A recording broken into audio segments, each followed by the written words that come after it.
Basically अगर हम समझे हमारे लंग्स डिसऑर्डर को या फिर हमारे रेस्पिरेटरी डिसऑर्डर को, तो सबसे जनरल और सबसे कॉमन टर्म जो पेशेंट्स को पता होते हैं दैट इज COPD, मतलब क्रॉनिक ऑब्स्ट्रक्टिव पल्मोनरी डिजीज। अब नाम से ही आपको समझ में आ रहा होगा ऑब्स्ट्रक्टिव, तो COPD एक्चुअली में क्या प्रॉब्लम है और कौन कौन सी ऐसी मेजर प्रॉब्लम्स है जो COPD के साथ कंबाइंडली अगर हम बात करते हैं या फिर पेशेंट्स फील करते हैं वो कौन सी हैं। हेलो एवरीवन, मैं सिर्फ डॉक्टर संस्कृति। आज इस वीडियो में बेसिकली हम सब कुछ समझेंगे about COPD and important part is basically emphysema and COPD में क्या डिफरेंस है ये भी हम डिस्कस करेंगे, क्योंकि जब भी पेशेंट्स को पता चलता है रेस्पिरेटरी प्रॉब्लम है या ब्रीदिंग इश्यूज है तो वो खुद से रिलेट कर लेते हैं कि हमें COPD हुआ होगा या फिर हमें ब्रीदिंग इश्यूज है। लेकिन एक्चुअली में कौन से ब्रीदिंग इश्यूज हैं, कौन सी प्रॉब्लम है जो आप जनरली फेस कर रहे हो, वो आज मैं आपको वीडियो में सब कुछ समझाऊंगी। COPD की मैंने अभी फुल फॉर्म बताई, chronic obstructive pulmonary disease. Obstructive से आपको ये समझ में आ रहा होगा कि कुछ रुकावट है, कुछ रेजिस्टेंस है। एग्जैक्टली जब भी आपको ब्रीदिंग में कोई इश्यूज हो रहे हैं, कुछ रुकावट आ रही है, आपको सांस लेने में या फिर सांस छोड़ने में कोई प्रॉब्लम हो रही है, तो दैट इज COPD। लेकिन अगर हम एम्फाइसीमा की बात करते हैं, emphysema is basically a lung condition. हमारे लंग्स में एल्वेलाई प्रेजेंट होती है जो एयर एक्सचेंज में हेल्प करती है।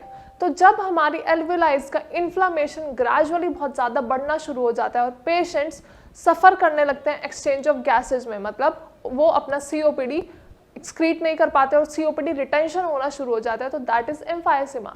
लेकिन जब भी हमारे पास पेशेंट्स आते हैं तो उन्हें यही लगता है कि COPD और एम्फाइसीमा एक ही कंडीशन है, लेकिन नहीं। COPD में आपकी रिस्ट्रिक्शंस आ रही है, आपको ऑब्स्ट्रक्शंस आ रही है ब्रीदिंग में, लेकिन एक पर्टिकुलर रीजन की वजह से। वो रीजन हमारे एल्वेलाई और हमारे लंग्स से रिलेटेड नहीं है।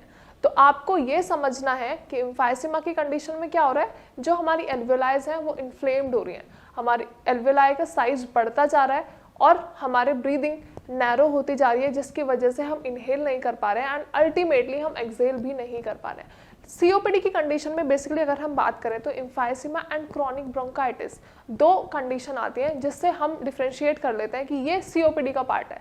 लेकिन अगर हम बेसिकली COPD के बारे में बात करें तो COPD is a sort of restriction, मतलब आपकी जो नैरोइंग है, जो आपका रेस्पिरेटरी ट्रैक्ट है, वहाँ पर कुछ रिस्ट्रिक्शन आ रही है, चाहे वो कोई बैक्टीरियल इन्फेक्शन है, कोई वायरल इन्फेक्शन है, या फिर एक main important cause that is smoking. Smoking की वजह से होता क्या है, आपकी जो एयर ट्रैपिंग है, जो आपका नैरोइंग है, जो आपका रेस्पिरेटरी ट्रैक्ट है, वहाँ पे नैरोइंग होना शुरू हो जाती है, मतलब वहाँ पे रिस्ट्रिक्शंस आने शुरू हो जाते हैं, कह लीजिए, मतलब पॉल्यूशन या फिर इरिटेंट्स वहाँ पे जमना शुरू हो जाते हैं। और जब आपका वो एरिया ब्लॉक होना शुरू हो जाता है तो वहाँ पे एक्सचेंज ऑफ एयर इम्पॉसिबल हो जाती है या फिर बहुत माइन्यूट हो जाती है। इम्पॉसिबल की अगर हम बात करें तो दैट इज लेटर स्टेजेस, मतलब अगर सीवियर कंडीशन में अगर हम बात करें तो ब्रीदिंग इश्यूज बहुत ज़्यादा होने लगते हैं, पेशेंट्स को बिल्कुल सांस नहीं आती, हमें उन्हें आर्टिफिशियल सांस देनी पड़ती है, मतलब आर्टिफिशियल ब्रीदिंग करानी पड़ती है, या फिर उन्हें बहुत ज़्यादा हैवी रूटीन ब्रीदिंग एक्सरसाइजेस करानी पड़ती हैं। लेकिन अगर आप एम्फाइसीमा की कंडीशन में हो तो इट कैन बी ट्रीटेड। आप एक्सरसाइजेस करके, आप मेडिकेशंस लेके आप उस प्रॉब्लम से छुटकारा पा सकते हो, आप ट्रीटमेंट और रिकवरी जल्दी ले सकते हो, क्योंकि एम्फाइसीमा में आपको इनिशियली सिम्टम समझ में आ रहे होते हैं तो आप उसका इलाज करवा सकते हो। लेकिन when it goes to COPD तो COPD बहुत ज़्यादा डिटोरिएटिंग कंडीशन हो गई है, बहुत ज़्यादा सीवियर कंडीशन हो गई है। या तो जो पेशेंट्स रेगुलर स्मोकिंग करते हैं उनको COPD की प्रॉब्लम बहुत ज़्यादा हो जाती है, क्योंकि उनके लंग्स खराब होने शुरू हो जाते हैं और जिसकी वजह से लंग्स अपना फंक्शन परफॉर्म नहीं कर पाते हैं, एयर एक्सचेंज नहीं हो पाती है, जिसकी वजह से हमें सांस लेने में बहुत ज़्यादा दिक्कत आती है।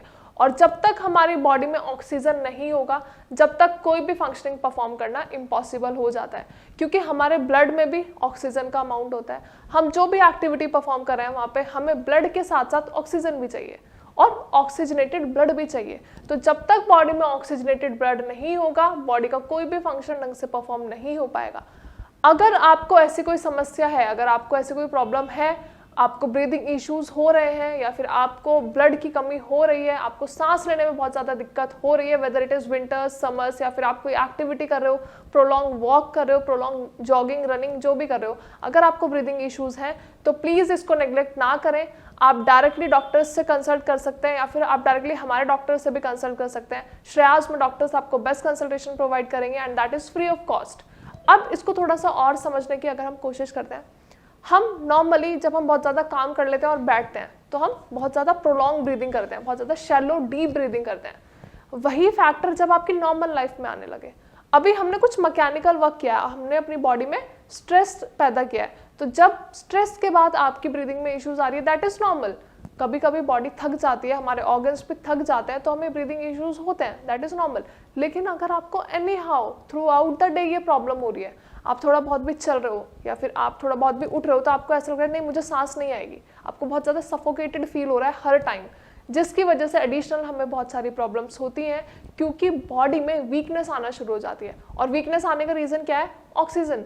जब तक हमारी बॉडी में ऑक्सीजन नहीं होगी तो बॉडी में ऑक्सीजनेटेड ब्लड नहीं होगा, और ब्लड नहीं होगा तो हमारा कोई भी फंक्शनिंग परफॉर्म नहीं होगी, कोई फंक्शनिंग परफॉर्म नहीं होगी तो मतलब बॉडी वीक होना शुरू हो जाती है, और एक टाइम के बाद हमारी बॉडी की सारी फंक्शनिंग धीरे धीरे खत्म होना शुरू हो जाती है।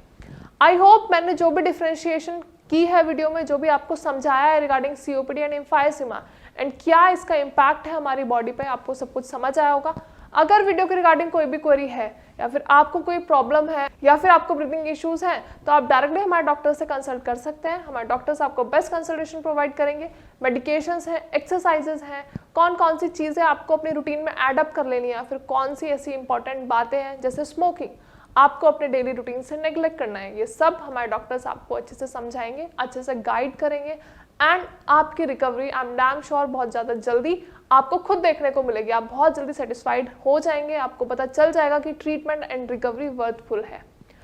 अगर वीडियो के रिगार्डिंग कोई भी क्वेरी है या वीडियो में आपको कुछ ऐसा समझ नहीं आया या फिर आपकी और कोई क्वेरी है, आपको और कुछ पूछना है रिगार्डिंग ब्रीदिंग इश्यूज या फिर कोई भी प्रॉब्लम, तो आप डायरेक्टली हमें नीचे दिए गए नंबर पे कॉल भी कर सकते हैं एंड कमेंट सेक्शन में भी अपनी क्वेरी मेंशन कर सकते हैं। Thank you so much.